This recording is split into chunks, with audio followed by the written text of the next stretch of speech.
এখান থেকে প্রায় বিগত 1 বছর ধরে ব্যাঙ্গালোরে মন্ত্রী মলে সেলসম্যান হিসাবে কাজ করছিলেন।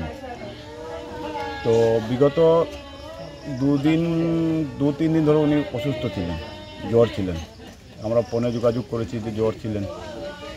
কালকে পরশু দিন 7 তারিখ আমরা হঠাৎ রাত্রে 12টার সময় খবর পাই, ভোরে নাকি ফোন এসছে ওদের সাথে লোকজন যারা বন্ধুবান্ধব স্টাফ আরও ছিল এখানে, ওরা বলেছে যে ফোন করে ও মারা গেছে। আমরা বিশেষ ব্যাপারটা রাত্রে 12টার সময় আমাদের কাছে কল এসছে, আমরা বুঝতে পারিনি জিনিসটা। তারপরে আমরা ওদের বন্ধুবান্ধবের সাথে ফোন করলে কথা বললাম, ওরা বললো হ্যাঁ, আমাদের আরও লোক ছিল ওদেরও পাঠালাম, বললো হ্যাঁ এটা কনফার্ম মারা গেছে, এখন মর্গেতে আছে, এখনও পোস্টমর্টম হয়নি, পুলিশ রিপোর্ট এখনও আসেনি, পুলিশ রিপোর্ট কালকে আসবে।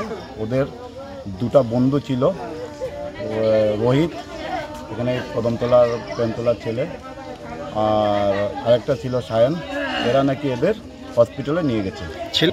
আমরা তো খবর পেয়েছি যে 2টো হসপিটাল নেই, 3টে ছিল কিন্তু হসপিটালে 2টো নিয়ে গেছে। নেওয়া যাওয়ার পরে ডক্টরের কাছে দিয়েছে, তারপরে ডক্টর ডেথ ডিক্লেয়ার করেছে। নেওয়ার সঙ্গে সঙ্গে ডক্টর বলছে অলরেডি ডেথ। তারপরে ডক্টর অলরেডি ডেথ দেখে পুলিশ ইনফর্ম করেছে। পুলিশ ইনফর্ম করার পরে পুলিশ এই জিনিসটাকে হ্যান্ড ওভার করেছে।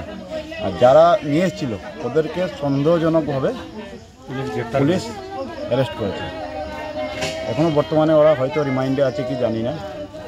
আমাদের ফোন করে কমপ্লেনের জন্য বলেছিল ওনারা, আমরা বলছি কমপ্লেন করলে ডেড বডি আসবে না, আমাদের ডেড বডিটা ইমিডিয়েটলি দরকার ছিল।